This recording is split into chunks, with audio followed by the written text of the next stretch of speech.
Bonjour, bon après-midi, bonsoir. Je pense que vous allez bien. La leçon vous trouve en bonne santé, j'espère. Aujourd'hui, nous allons entamer la quatrième méthode contraceptive naturelle appelée la syntothermie ou la méthode syntothermique. Alors, qu'est-ce que c'est la méthode syntothermique? La méthode syntothermique est une méthode de contraception naturelle basée sur l'observation des trois critères physiologiques, c'est-à-dire la température corporelle basale, la graisse cervicale ainsi que la position du corps de l'utérus. Son objectif est d'aider la femme à identifier sa période fertile ou non fertile. Alors, sans trop tarder, comment pratiquer la syntothermie ou la méthode syntothermie? La syntothermie repose sur l'observation simultanée de plusieurs marqueurs biologiques du cycle afin d'identifier avec précision la période fertile.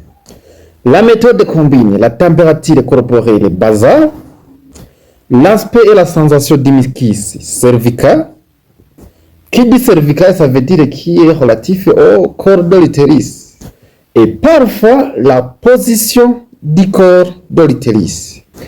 Alors, comment la pratiquer? Comment pratiquer la méthode syntothermique? Premièrement, la mesure de la température corporelle basale. On doit commencer à mesurer la température corporelle basale.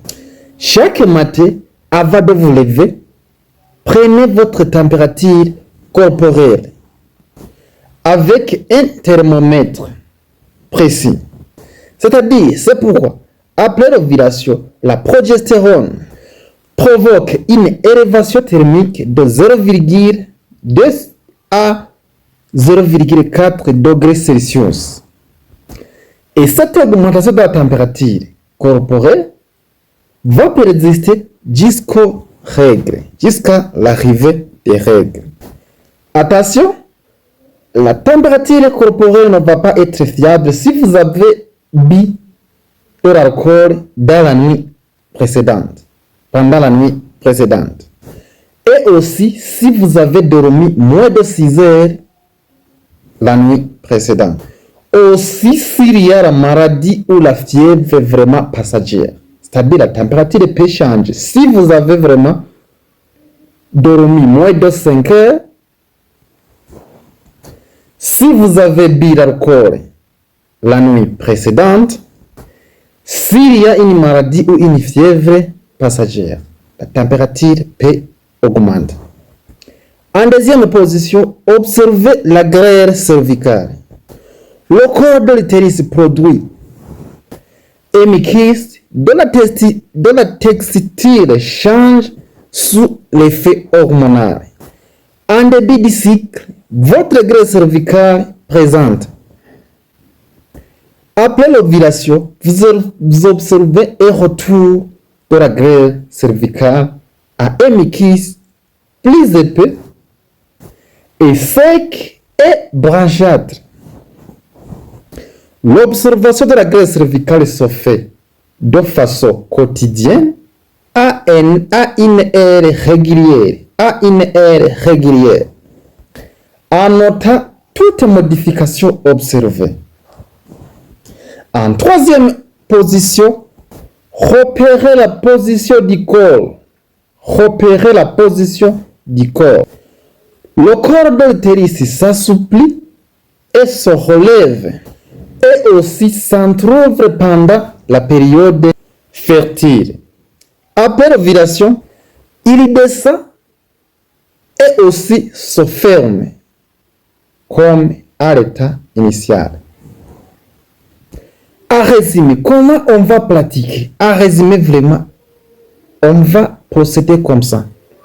Premièrement, il faut prendre la température corporelle basale. Deuxièmement, vous allez observer la grêle cervicale. Troisièmement, vous allez repérer la position du corps de l'utérus. Et vous notifiez toute modification observée. Après, vous allez conclure que vous êtes dans une période fertile ou non. Alors, que faire si vous trouvez que vous êtes dans une période fertile? Vous allez faire quoi? Soit vous allez faire une abstinence sexuelle, ou bien vous allez utiliser une autre méthode supplémentaire communément appelée barrière physique. Vous allez utiliser une méthode de barrière physique. Alors, quels sont les avantages d'une méthode syntothermique? Le premier avantage, c'est une méthode de contraception naturelle, c'est-à-dire qui n'utilise aucun hormone, pas d'effet secondaire ou autre problème, c'est naturel. Le deuxième avantage, c'est la connaissance approfondie de votre corps. Donc, vous étudiez votre corps, vos cycles, et vous maîtrisez parfaitement votre corps.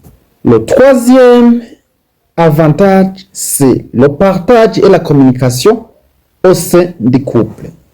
Donc, le partenaire est automatiquement impliqué dans le suivi des cycles afin d'observer les signes et aussi connaître le fonctionnement de sa compagne.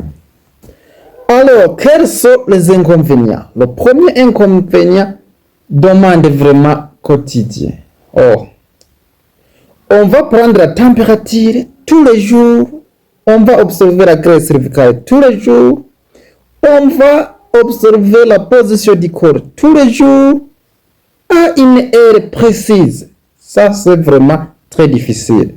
Ça devient alors un des inconvénients de la méthode. Le deuxième inconvénient, c'est que la méthode oblige une période d'abstinence ou l'emploi de méthodes de barrière. Donc, si tu trouves que tu es dans une période fertile, tu es obligé de faire l'abstinence sexuelle ou bien utiliser d'autres méthodes contraceptives de barrière que nous allons voir la prochaine fois. Le troisième inconvénient, c'est la fiabilité vraiment qui est dépendante aux rigueurs appliquées. Donc, cette méthode implique l'emploi de rigueurs approfondies. Donc, si tu n'appliques pas de rigueur dans l'emploi de votre méthode, le risque vraiment de se tromper ou d'être engrossé est très élevé. Le dernier inconvénient, c'est l'apprentissage initial indispensable. Donc, ça nécessite un apprentissage initial pour pouvoir maîtriser ton corps. Tu commences à étudier ton corps, les cycles, du jour au jour, à une heure précise, pour maîtriser les signes biologiques, rarement la période fertile. Voilà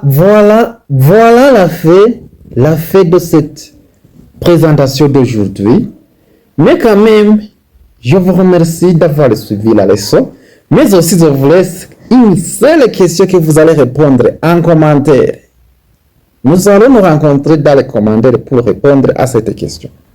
Est-ce que faut-il un cycle régulier pour pratiquer la méthode syntothermique?